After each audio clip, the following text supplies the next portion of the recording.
street. It's easy money, you know. Sure. All right. What is the modus operandi of the psychopath? Well, the first thing they do is cold read you. They got to see if you're a good victim. You know, it's like, you're at the buffet and you want to do a little taste to see which is the best tasting food for you. They do the same thing. They go around and they kind of cold read people. Do you have money? Do you have sex? Are you pretty? Can I manipulate you? Can I use you?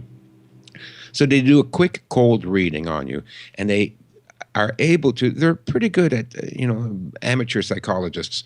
They'll get a read for you, and then after that, they're going to plan their engagement with you.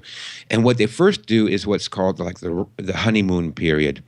They wine you and dine you, and they're really interested in everything you say. And you're the smartest guy I've ever seen, and you're so wonderful and handsome, and I love your house, and I love your fancy car. Anyways, whatever it takes, whatever you are vain about, they'll approach that. And they're really good at reading you, so you will feel flattered, and they're good at flattery.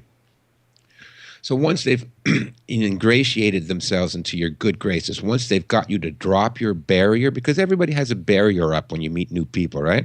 You don't know who that person is. It's instinctive with all animals. You meet a strange animal, they hunch up. They're not too sure who's that until they all sniffed each other's butts.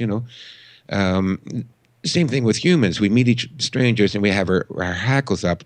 So they try to get you to lower your guard, and they do that by being very charming, very charming. Now you've lowered your guard and you're starting to trust them.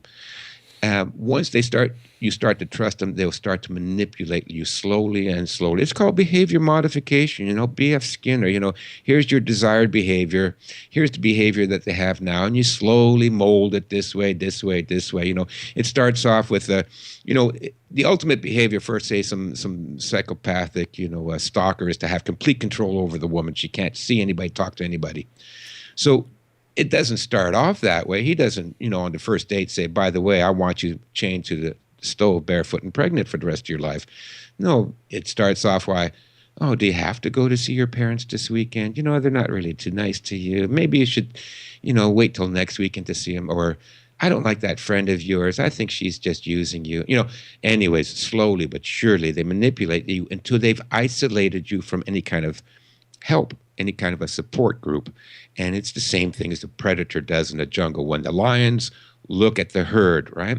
The first thing they do is they look around for the weakest weakest member, the weakest wildebeest.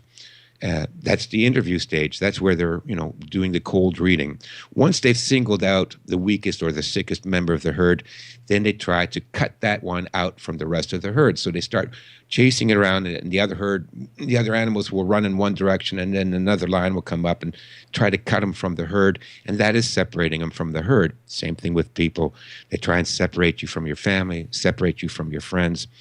And then once they've got you separated, then the manipulation and the ultimate control comes in, where they just sink their fangs in you and try to drain you dry.